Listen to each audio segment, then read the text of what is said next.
Okay, we're going to move into solo mode now from Robert's solo album Now and Then, but I think he's disappeared from this rock block situation. Can you tell us a little bit about Heaven Knows? There he is, like magic. Frankie, can you come and help us to explain something that you've never heard? Heaven Knows was written by Phil Johnston and Phil Barrett. It's a masterpiece.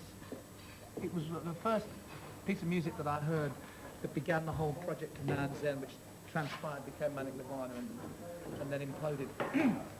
And the video itself was filmed in beloved Morocco, but the song is so beautiful and so dramatic and very, very, very English. It contains lots of pieces of Kashmir from Led Zeppelin. Phil wrote the music, so we'll have to go over to Phil for a second to see where he got which parts of the song from. Do you want to critique where it really did come from? Yeah, come on. I was trying to work out the riff of Like What You Make It by The Cure, by Talk Talk. So da da da da da da da da da da da da. Same sort of vibe. There you go. Off. There you go. We actually got an award for this one. Yeah. A lighting for the lighting. It actually went to the cameraman because there wasn't any lighting on it at all. So, desert. God, if you're listening, you've got an award. You can pick it up from MTV. All right? Okay. Yeah, I mean, now I find myself fully occupied and half alive with my head, heart, arms and feet wrapped around your family pride. I think, you know, the lyrics really were, you know, it's sort of the whole sort of cynical overview of tired love, if you know what I mean.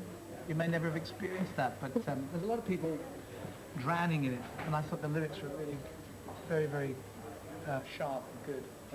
Song to sing. It also induced me to pack up smoking cigarettes. Have you continued? Is that? No, I never smoked from that. When I was singing it, I just couldn't. I wanted to have a real clear throat to sing properly, and I couldn't do it. So it's such a beautiful song.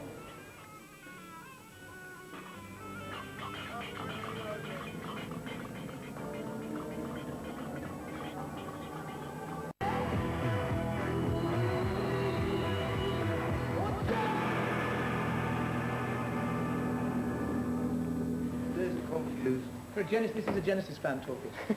I only heard it last week because I've never really listened to Zeppelin. So I've had like about 45 Zeppelin numbers to learn in like the last week. But brilliant song. Jimmy Page, brilliant guitar player. But I'm afraid now he's gone with the Arnold Schwarzenegger of rock. Who's that then? David Richard Burton. Not very, very well. You know what about that guy, right? I saw him on the TV last night on MTV, and I'll tell you what it is. The guy should talk like me. He's a Geordie, right? Yeah. Now I'll go on there and he's going, yes, and me, Jimmy, he came with the riff from hell, and I'm like... He's nipple to nipple, can't he? Yeah, clearly. Have you seen it? It's like, you know, a bit of Axminster on Jimmy Page, man, you can't slag that guy off, because that guy's, he's good, you know. Yeah, but they're together. You can't mess with that, so I'm sorry, I can't hear any bad about that guy. But as for... But this is what MTV have been trying to get out of us for ages. Oh, my... Hey, I can't say anything, how can I? Jim's my mate. Yeah, I know. I'm just slagging him off. It's all... Look, Jim, remember her? Should have had her in the band. I'm sure you've been asked this question heaps She'd and have heaps, made more money and scored more goals.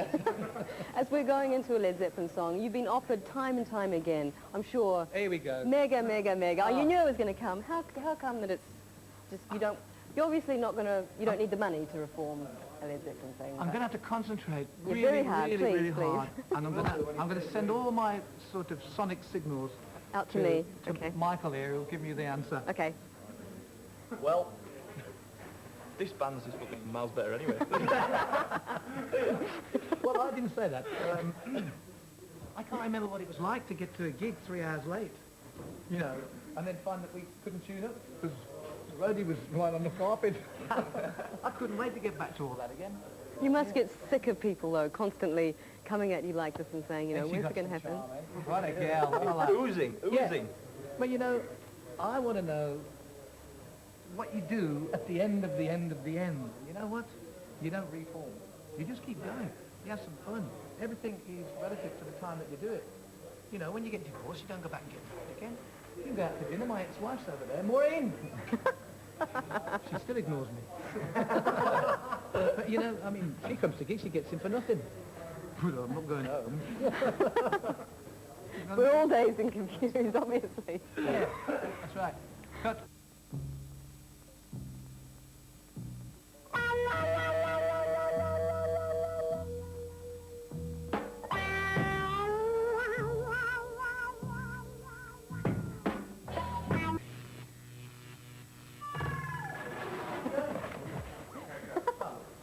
we're going to take a look at a single from Manic Nirvana, which was your last album before Fate of Nations. But I wanted to find out from you whether it was a difficult album to follow up, seeing as it was so popular. Manic Nirvana? Yeah. Yeah. Don't say it like that. It was popular. Oh, yeah, it was so popular. I've seen the figures. 9 in Austria. 9 in Peru, wasn't it? 1 in Peru. Oh, 1 in Peru, sorry. Well, yeah, it's just a very, very, very, very different record this time than Manic Nirvana. Certain Kind was what they call the lead cut. It was probably the most serviceable for you guys to play. It wasn't particularly the best track on the record by a million miles, but there's a certain area where you have to stop the commercial process of making a video to go with a song that you think is fantastic, because We made it for ourselves. yeah, you make records for yourself primarily, and then if it sticks, you sticks to the wall. Yeah, I do. Why do you sound like Stevie Daniel when you go home? I mean, you don't. You've got to make it for yourself.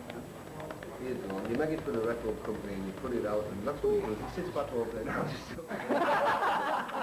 Thank goodness for that. Oh, Well, he's like, he's blown it, he's blown it. I need to call it down. I've got the upgrade in here.